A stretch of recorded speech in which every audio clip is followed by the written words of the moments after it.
and he's talking, I don't hear him. And he's like, oh my God, you can't even multitask. I said, no, I'm focused. Let's get that Oh, straight. yes. So it depends So, on your absolutely. priorities whether you want to listen to him right now or not. Absolutely, yeah. So let's switch over to Shalini Arora Kochhar, who's a jewelry designer. Okay. So, So why jewelry? yeah. Because I was just doing too much serious work, I thought, and I wanted something creative in my life. I wanted a creative outlet because I would always sketch. I always loved dressing well. I always liked to be a style statement wherever I went. So I needed something which kept me in the glamour field, because in my initial years I'd done the Miss India and I thought Bollywood was my calling, but that was clearly not, because I decided to marry and go the conventional route because of a conventional family. So I said, okay, here's my time now. I've done the kid story, I've done the husband story, I've lived by all the rules. Time to break the rules and do something and get back into the industry which turns me on. And that's how jewelry happened to me. I, I realized that it looks all very glamorous, but when you go there and make it yourself, and you're sitting there with the artisans and getting it made, you're spending days on end just getting the thing made. It looks all fun. So now, fortunately, I've streamlined all of that, and now I manufacture the jewelry. I'm able to provide employment to artisans here and work for the Make in India concept by doing that.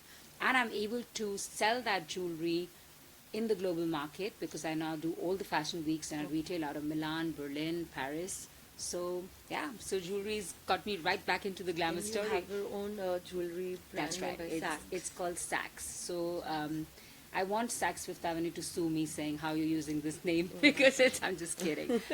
I might get famous, but yeah.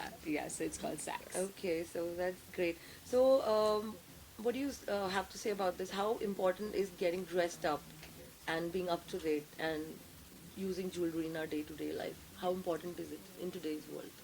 You know, I'm a coach, so every time you ask me a question, I want to turn it around and ask you the same question, but So that's okay. but I can't ask the question, so I'm going to tell you that That's why I'm not on your seat and you're on mine, so that's all I right. know. So for every woman, I think the minute she dresses well and she's looking good, she's feeling good. So it's very important to look good and feel good. And I feel that it's funny. I don't want to take the name of an experience that recently happened. I was doing a show, and the outfit that was given to me was making me not feel myself, because I hadn't done clothes trials and I had to make a compromise and I had to walk that ramp. And I was like, oh my God, just because of this outfit, I can't let that change my entire personality. And finally, it was my attitude that carried me through the show. But I did realize that clothes do help make a man, or a jewelry statement of jewelry will make me feel better than. So why not? You have to be well dressed because that makes you feel good. So we all should be.